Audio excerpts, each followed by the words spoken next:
너는 이미 우리 며느리니까 기죽지 말고 치료 잘하고 우리 행복하게 살자.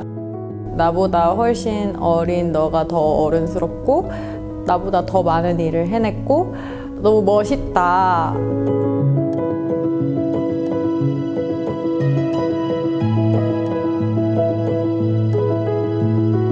아무래도 이렇게 크게 아프고 투병을 하다 보니까 인생의 우선순위가 많이 바뀌는 것 같아요. 모두가 그러시겠지만. 그래서 아마 가장 큰 긍정적인 변화는 제가 사랑하는 가족들이랑 지인들이랑 보내는 시간에 대한 막 감사가 커지지 않았나. 그게 가장 긍정적인 변화인 것 같아요. 저는 원래 진단받기 전에는 한 푼 두 푼 모아서 진짜 빨리 뭐 집 사고 내 차도 바꾸고 이렇게 하는 게 제 삶의 유일한 목표였거든요. 그래서 겨울이 돼도 옷 안 사고 작년에 입던 거 계속 입고 엄청 근검절약하면서 살았는데 아프고 나서는 내가 솔직히 이렇게 아프고 언제 또 그럴지 모르는데 내가 이 돈 몇 푼 더 모아놓는다고 뭐가 달라지겠나. 그래서 처음으로 제가 명품 가방을 샀고 백화점에서 비싼 옷도 새로 처음으로 사보고 그 나를 위한 소비 그리고 내 정서를 위한 투자 이런 거를 좀 하게 된 것 같고 저도 마찬가지로 일단 가족들에 대한 그런 뭔가 간절함이나 더 많은 시간을 같이 보내야겠다라는 그런 마음이 조금 더 우선순위로 바뀐 것 같아요.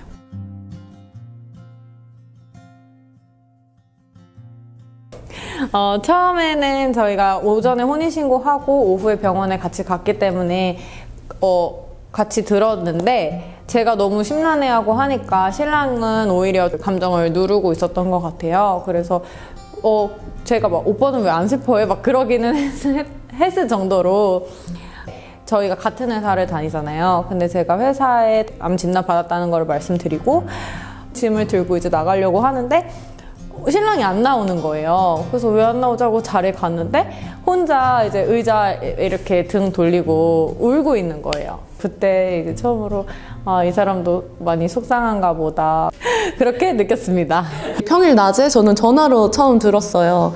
근데 제가 워낙 이게 믿기지도 않고 경황이 없다 보니까 전화 끊자마자 그냥 바로 남편한테 전화를 했어요. 그래서 평일 낮에 회사에서 일을 하고 있는 사람이었는데 얼굴 보지도 않고 전화로 오빠 나 암이래. 조직 검사 결과가 나왔는데 나 유방암 진단이 났대. 그렇게 얘기를 하고 이제 남편이 너무 놀란 거예요. 수화기 너머로 들리는 그 소리도 막 목소리가 떨리고 너무 놀래서 나 지금 갈게 이러고서 달려왔어요. 근데 정말 딱 봐도 눈이 빨갛고 막 아직도 눈물이 그렁그렁해서 들어온 거예요. 저는 막상 울지도 않고 막 이러고 있는데 처음 진단 받았을 때는 남편이 더 감정적으로 힘들어 했던 기억이 나고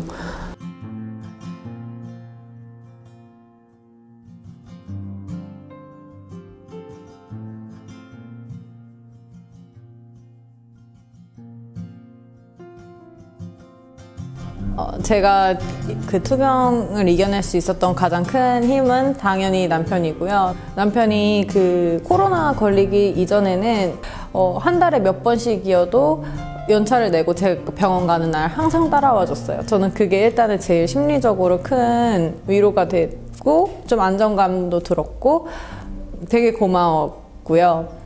그리고 남편이 이제 장난식으로 여보 나도 항암 치료할까? 이렇게 얘기를 해주거든요. 근데 그게 어떻게 들었을 때는 좀 왜 이렇게 어린애같이 말해? 라고 할 수는 있는데 저는 그 당시에는 이 사람이 정말 온전히 나를 이해하려고 하는구나. 내 고통을 같이 나누고 싶어 하는구나. 그런 마음에 너무너무 고마웠고 되게 큰 위로가 됐던 것 같아요.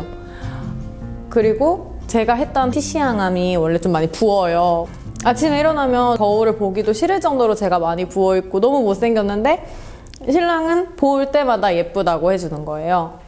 근데 그 말이 제 자존감이 너무 한없이 내려갈 때 그거를 치켜 세워주는 정말 큰 원동력이 됐던 것 같아요.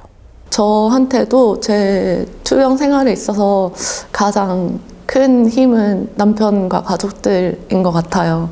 저희 남편도 굉장히 평소에도 스윗한 편이라서 되게 손흥민 남편이랑 비슷했던 게 이제 머리 탈모가 시작되고 머리 밀어야 된다고 할 때 막 나도 같이 쉐이빙 할까 막 이러고 그랬었거든요. 특히 이제 젊은 여성 환우로서 항암 치료를 하다 보면 뭐 부종 탈모뿐만 아니라 여러 가지 외모적인 부작용이 있더라고요. 근데 저희 남편도 항상 막 제일 예쁘다고 하고 괜찮다고 하고 하니까 그런 것도 사실 진짜 많이 위로되는 것 같고, 같이 생활을 하다 보니까 남편이 정말 많이 힘이 된다고 느끼는 게, 사실 저 혼자 있으면 뭐 항암 치료하면서 기력도 없고 하니까 진짜 마냥 처져 있을 수도 있을 텐데, 남편이 항상 건강한 거 챙겨주고 같이 먹고 그래서 끼니도 잘 챙기게 되는 것 같고, 제가 힘 없이 처져 있을 때도 그래도 오늘 이 정도 운동은 하자 이렇게 같이 홈트도 하고, 네, 여러모로 정서적인 도움뿐만 아니라 실질적으로도 많이 도움이 되지 않나 싶어요.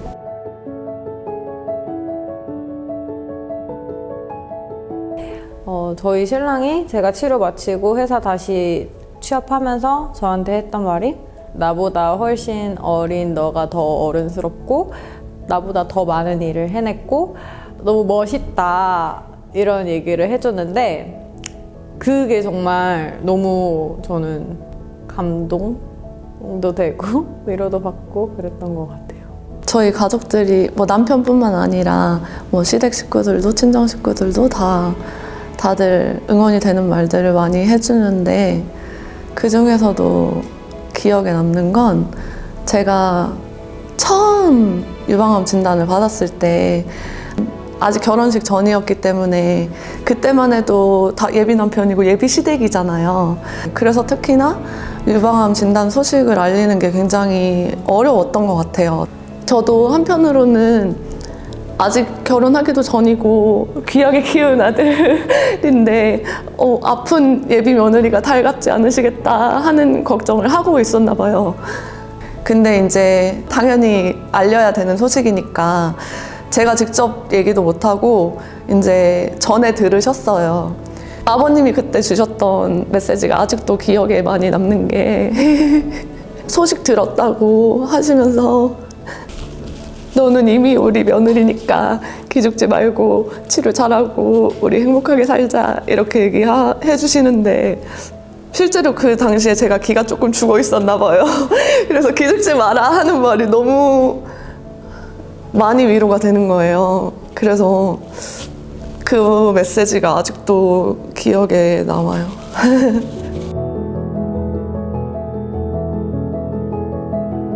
가장 크게 많은 위로를 받는 것도 가족이고, 제 시간도 가족들이랑 가장 많이 보내는 것 같아요. 다행히도 저희 친정 부모님도 그렇고, 우리 14개월 조카가 있는 시누이네도 그렇고 굉장히 가까이 사세요. 동네라서 다들 굉장히 자주 만나는 편이고 같이 시간도 보내고, 네, 제 전부들이죠. 진짜 제가 너무 우울한 감정이 정말 극에 달한 적이 있었어요. 이렇게 항암 치료하고 이렇게 힘들고 머리도 없고, 근데 앞으로 내가 5년, 10년 계속 재발전이 될까 막 걱정하면서 전전긍긍 살아가는 게 무슨 의미가 있을까, 이런 생각을 한 적이 있었어요. 딱 그때 생각나는 게, 내가 죽으면은 우리 엄마 아빠가 슬퍼할까봐, 그리고 우리 신랑이 슬퍼할까봐 그 생각이 딱 떠오르는 거예요. 그래서 내가 우리 엄마 아빠 신랑이 살아있는 한 내 목숨은 꼭 지키고 있어야겠다 라는 제 삶의 의지를 다시 다져주게 하는 그런 원동력인 것 같아요.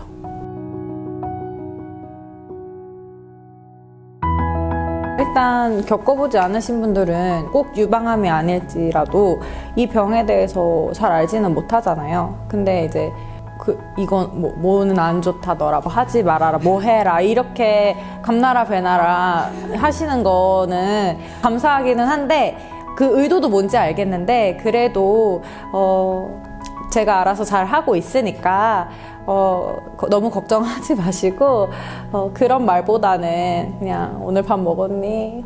그 일상적인 그런 대화를 해주시는 게 훨씬 더 힘이 되고 감사하거든요. 자연스럽게 그렇게 해주셨으면 좋겠어요. 다른 기준이 적용되는 사람은 그래도 남편? 아니, 유방암 남편인데 그것도 몰라? 하는 것들이 가끔 있어요.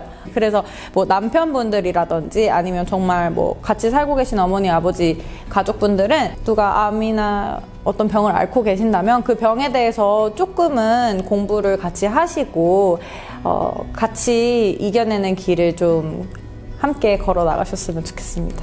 주변에 암 환우나 경험자가 있는 지인이시라면 정말 수정님 말씀처럼 잔소리는 조금 왜냐하면 그분한테는 한마디지만 저희는 제 주변 사람들한테 모두 한마디씩 듣다 보면 100마디가 되거든요.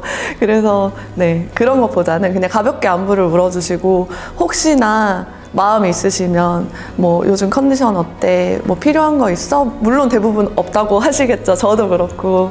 근데 그게 그냥 그렇게 물어주시는 것만으로도 마음이니까 그게 사실 가장 긍정적인 표현인 것 같고, 저는 암 환우 가족분들한테 꼭 드리고 싶은 말씀은, 가족 중에 투병 중인 환우가 있다면 정말 많이 신경 쓰셔서 케어해 주시고 돌봐주시잖아요.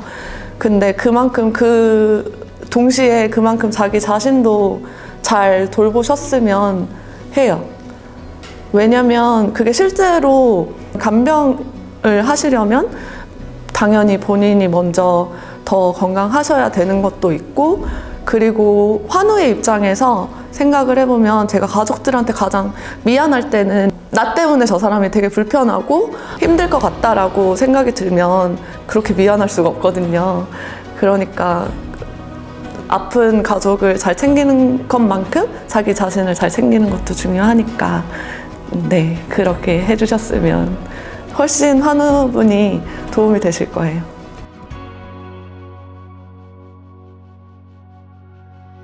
암 진단 받으신 분들은 다 똑같이 생각하실 거예요. 왜 하필 나야?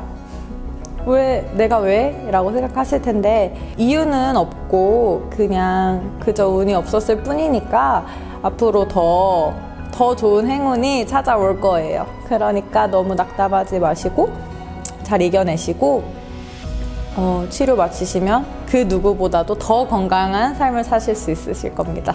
처음 암 진단을 받게 되면 저도 그랬지만 내가 왜 암에 걸렸을까를 굉장히 많이 생각을 해요. 근데 저 스스로도 많이 찾아봤지만 진짜 이유가 없대요. 뭔가 복합적인 이유가 있긴 하겠지만 개개인마다 획일화된 이유는 없다고 하더라고요. 진짜 교통사고처럼 누구에게나 예기치 않게 찾아올 수 있는 일이고, 우리가 아픈 건 내 잘못이 아니다. 그런 얘기 하고 싶고, 각자에게 맞는 치료 힘내서 잘 받고 사랑하는 사람들과 행복하게 살았으면 좋겠습니다.